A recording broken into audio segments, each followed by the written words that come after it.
સુરેન્દ્રનગરના પાટડીમાં ગેસ ગળતરથી 2 યુવાનના મોત મામલે સેનેટરી ઇન્સ્પેક્ટર બાદ ચીફ ઓફિસરને પણ ઝડપી લેવાયો છે। 5 મહિના અગાઉ ડ્રેનેજ સફાઈ દરમિયાન 2 યુવાનના મોત નીપજ્યા હતા।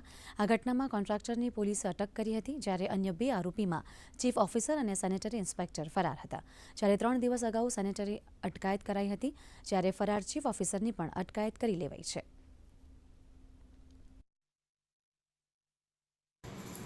જાન્યુઆરી 2025 પાટડી પોલીસ સ્ટેશનની હદમાં આવેલ પાટડી નગરપાલિકાના સંપની અંદર 2 સફાઈ કામદારો સાફ સફાઈ માટે ઉતરેલ હતા। દરમિયાન ગેસ ગુંગળામણના કારણે બંને સફાઈ કામદારોના મૃત્યુ થયેલ હતા।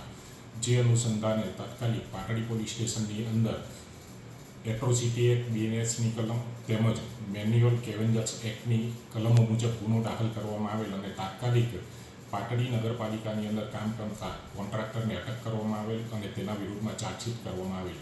છેલ્લા 4 વર્ષથી પાટડીના નગરપાલિકાના સેનેટરી ઇન્સ્પેક્ટર તથા તેના ચીફ ઓફિસર નાસ્તા ફરતા હતા, જેથી નામદાર કોર્ટે BNSની 72 કલમ મુજબનું વોરંટ મેળવવામાં આવેલ અને 4 દિવસ અગાઉ પાટડી નગરપાલિકાની અંદર કામ કરતા સેનેટરી ઇન્સ્પેક્ટરને અટક કરવામાં આવેલ અને આજરોજ ચીફ ઓફિસરને અટક કરી અને આગળની કાર્યવાહી હાથ ધરવામાં આવેલ છે।